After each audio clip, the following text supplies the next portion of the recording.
नमस्कार। आज हम अब्दुल रहीम खान खाना के जीवन परिचय के बारे में बात करेंगे। साथियों, अब्दुल रहीम खान खाना एक ऐसे कवि हैं जो मुस्लिम संप्रदाय में पैदा हुए, शाही परिवार में पैदा हुए, मुगल सम्राट अकबर के प्रधान सेनापति रहे, उनके नवरत्नों में शामिल रहे, उनके प्रमुख सलाहकार रहे। यहां तक कि हिंदू महाराणा अमर सिंह और उनके पिता महाराणा प्रताप भी उनका बहुत सम्मान करते थे। वे एक बहुत विद्वान पुरुष थे। तुर्की, अरबी, फारसी, संस्कृत, हिंदी, इन भाषाओं पर उनका बहुत जबरदस्त कमांड था। इन सभी भाषाओं के वो ज्ञाता थे, प्रकांड पंडित थे, साहित्य में विशेष रुचि थी, कृष्ण भक्त थे।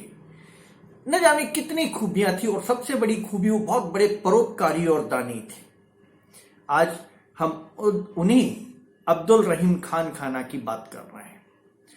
मैंने आपको अपनी पूर्व वीडियो में कहा था कि दो मुस्लिम भक्त कवि, एक अब्दुल रहीम खान खाना और दूसरे रस खान, ये दोनों कृष्ण भक्त कवि, संप्रदाय तो मुस्लिम था इनका, लेकिन मन से ये किसी भी श्रेष्ठ हिंदू भक्त कवि से कम नहीं थे।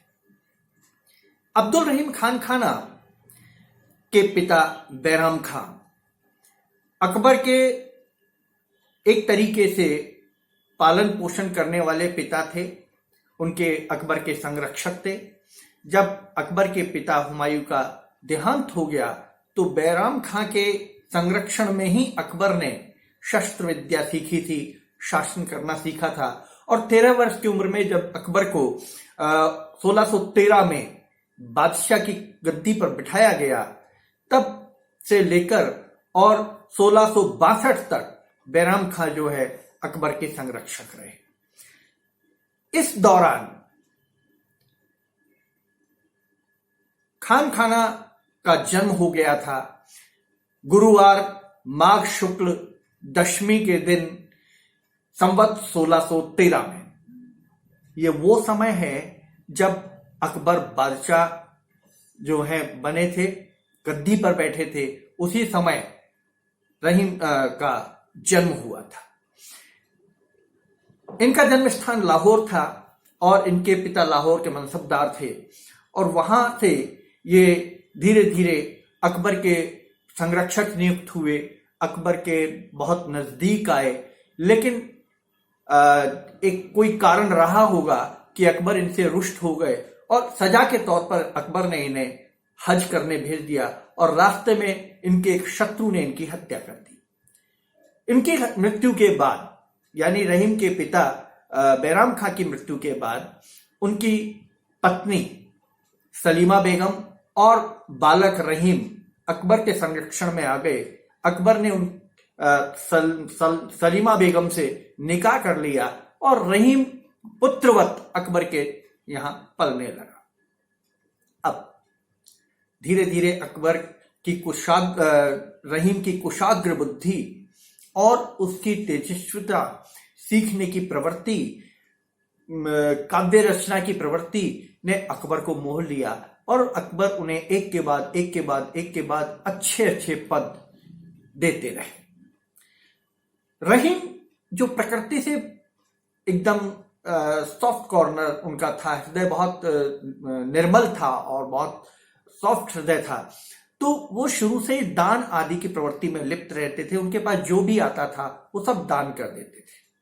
यहां तक कि एक बार तुलसी ने अकबर के पास एक ब्राह्मण को भेजा। ब्राह्मण को अपनी पुत्री का विवाह करना था। ब्राह्मण तुलसी के पास गया। तुलसीदास ने कहा, भाई मैं तो फकीर हूं, मेरे पास तो कुछ भी नहीं है, मैं तेरे को एक पत्र लिख के देता हूं, उस पत्र को ले जाओ और रहीम दास जी को दे देना ले जाकर वहां पर, और रहीम जो है वो तुम्हारी मदद करेंगे। वह ब्राह्मण वो तुलसीदास का पत्र लेकर रहीम के पास गया। पत्र खोला, पत्र में एक पंक्ति लिखी हुई थी और वो पंक्ति थी कि सुरतीय नरतीय नागतीय सब चाहत अस होए। बस एक पंक्ति थी। रहीमदास ने उस पंक्ति को पूरा किया, उस दोहे को पूरा किया। जो दोहे की पहली पंक्ति तुलसीदास ने लिखी थी, दूसरी पंक्ति उसके नीचे रहीमदास ने लिखी और लिखा, गोद लिए हुलसी फिरे तुलसी सो सुत होए। महानता देखिए आप उस कवि की। उस महान कवि ने तुलसीदास को वापस उसकी श्रेष्ठता तक पहुंचा दिया और उस ब्राह्मण को यथोचित धन देकर विदा किया। तो ऐसे बहुत सारे किस्से रहीमदास जी के देखने को मिलते हैं कि रहीमदास जी जो थे वो किस तरीके से दान करते रहते, अपना सब कुछ उन्होंने न्योछावर कर दिया था, दान कर दिया था, कृष्ण भक्ति में लगे रहते थे हमेशा। और उनके दान के बारे में कहा जाता है कि लोग जो हैं कहते थे कि प्रभु आप जब दान करते हैं, रहीमदास जी जब आप दान करते हैं तो आपकी नजरें हमेशा नीचे क्यों होती हैं, जबकि आमतौर पर दान करने वाला व्यक्ति जो होता है वो गर्व से ऊपर देखता है कि मैं दान कर रहा हूं, छोटा सा दान करने। हम आजकल देखते हैं ना, हॉस्पिटल में 2 केले दान कर रहे हैं, मरीज को 4 आदमी हाथ लगा रहे हैं।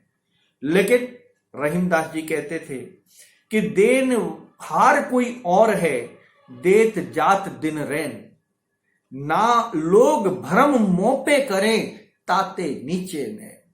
कि देने वाला तो कोई और है जो रात दिन देता रहता है, लेकिन लोग मेरे ऊपर भ्रम रखते हैं कि मैं दे रहा हूं, इसलिए शर्म के मारे मेरे नेत्र जो हैं वो नीचे हैं। कवि की महानता और श्रेष्ठता आप इससे अंदाजा लगा सकते हैं।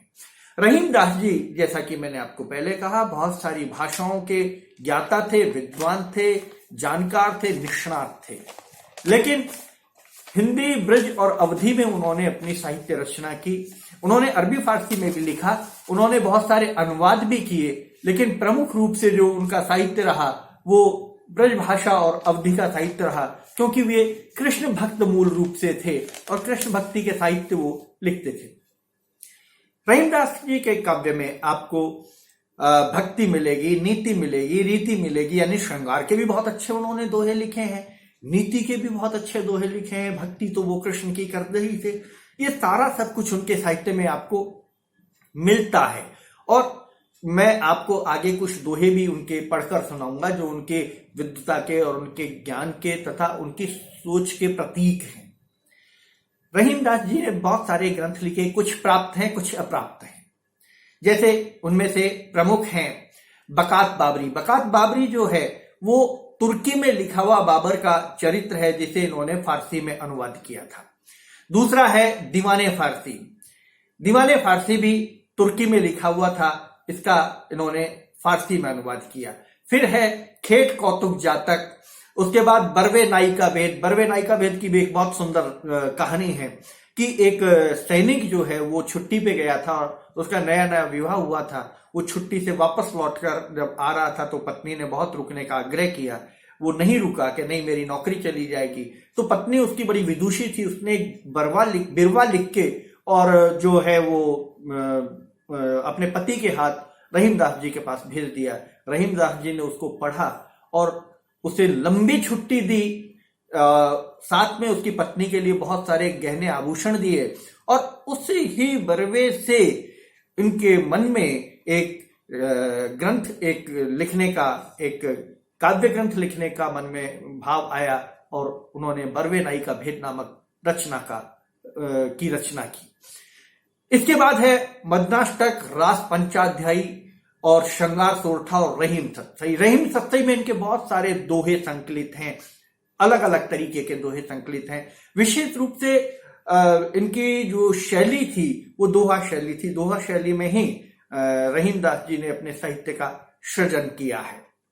अब मैं आपको बहुत जल्दी से उनके कुछ अलग अलग तरीके के कुछ दोहे पढ़कर सुना रहा हूं रहीमदास जी के, कि रहीमदास जी जब नीति का दोहा लिखते थे तो नीति में उनके दोहे में होता था, रहीमन पानी राखिए बिन पानी सब सून, पानी गए न उबरे मोती मानस चून। बहुत प्रसिद्ध दोहा है रहीमदास जी का कि पानी के अलग अलग भाव, ये यमक अलंकार में जो उन्होंने लिखा, अनुपम लिखा। पानी के अलग अलग, पानी इज्जत भी है, पानी पानी भी है।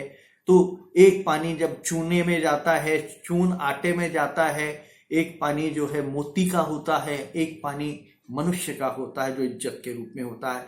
तो रहीमदास जी का जो अलंकार अभियोजन की जो अभिव्यंजना थी, अलंकारों का जो उनका प्रयोग था, अद्भुत था, वो भी बहुत खूबसूरत था। इनके दोहों में ये लगातार देखने को मिलता है। ऐसे ही जैसे कही रहीम संपत्ति सगे बनत बहुत बहुरीति विपत्ति कसोटी जे कसे तेई सांचे मीत, कि जब संपत्ति होती है तो बहुत सारे मित्र बन जाते हैं, अलग अलग तरीके से मित्र बन जाते हैं, लेकिन जब संपत्ति चली जाती हो उस समय जो साथ रहता है वो आपका सच्चा मित्र है। नीति ज्ञान को बताने का इससे अच्छा माध्यम और कोई नहीं हो सकता जो रहीमदास ने दी। एक सहज शिक्षा समाज को उन्होंने दी। रहीमदास जी में की ये एक अलग सब, ये जो विशेषता है रहीमदास जी को अन्य कवियों से अलग करती है। वैसे ही जैसे रहीम देख बड़ेन को लगुन दीजे डारे, जहां काम आवे सुई कहा करे तलीवार, कि बड़े को देखकर छोटे को नहीं त्याग देना चाहिए, क्योंकि सुई की जगह सुई ही काम आती है, तलवार काम नहीं आती है। तलवार तलवार की जगह काम आती है। हर वस्तु, हर व्यक्ति का अपना महत्व होता है। छोटे से छोटे व्यक्ति और वस्तु का महत्व होता है और बड़े से बड़े व्यक्ति और वस्तु का महत्व होता है। तो रहीमदास जी का की जो सोच थी बहुत विस्तृत सोच थी। वो कभी बहुत संकीर्णता के दायरे में बंधकर काव्य सर्जन नहीं करते थे। ऐसे ही क्षमा बड़न को चाहिए छोटन को उत्पात, ये आमतौर पर हम समाज में प्रचलित दोहे हैं कि क्षमा बड़न को चाहिए छोटन को उत्पात, काह रहीम हरि को घट्यो जो भृगुमारी लात, कि हरि का क्या घट गया अगर भृगु ने उनकी छाती पर लात मारी। अर्थात बड़े बड़े ही होते हैं, छोटे उत्पात करते हैं, उनको क्षमा कर देना चाहिए। ऐसे ही मांगे घटत रहीम पद कितो करो बड़ काम, कि मांगने से पद घट जाता है चाहे आप कितना भी बड़ा काम करें। तीन पग वसुधा करी तऊ बावने नाम, कि मांगने को 3 पग ही धरती मांगी थी भगवान वामन अवतार के रूप में, लेकिन नाम तो बावना पड़ गया। तो मांगना बहुत बुरी बात है। मांगन मरण समान है मत मांगो कोई भीख, मांगन ते मरणो भलो यह सतगुरु की सी, कबीरदास जी ने भी तो कहा है। तो आमतौर पर आप एक चीज देखिएगा कि जितने भी उस समय के संत कवि रहे हैं, उन समस्त संत कवियों की मानसिक जो सोच है, जो उनका मानसिक विस्तार है, जो उनके विचार हैं, लगभग लगभग मिलते हैं। हम इसके विस्तार में जाके कभी रहीम और कबीर की आलोचना करेंगे, कभी रहीम और तुलसी की आलोचना पढ़ेंगे, तब हम इस चीज को देखेंगे कि इन कवियों में वैचारिक समन्वयता और वैचारिक साम्य कितना था। तात्पर्य कहने का कि चूंकि वीडियो बहुत बड़ी हो रही है मित्रों, इसलिए हम इसको यहां समाप्त करना चाहते हैं कि रहीमदास जी हर दृष्टि से हिंदी साहित्य के श्रेष्ठ कवि तो रहे ही है। इनका भक्ति पक्ष अपने आप में एक अलग है, उस पर हम अलग से एक भक्ति पक्ष पर वीडियो बनाएंगे, कृष्ण भक्ति पक्ष पर। और अब आपसे एक निवेदन है कि वीडियो को आप लाइक करें और इस चैनल को सब्सक्राइब करें, ताकि आपको और अच्छे अच्छे वीडियो देखने को मिलें और हम आपके साथ आपका और अपना दोनों का ज्ञानवर्धन कर सकें। नमस्कार।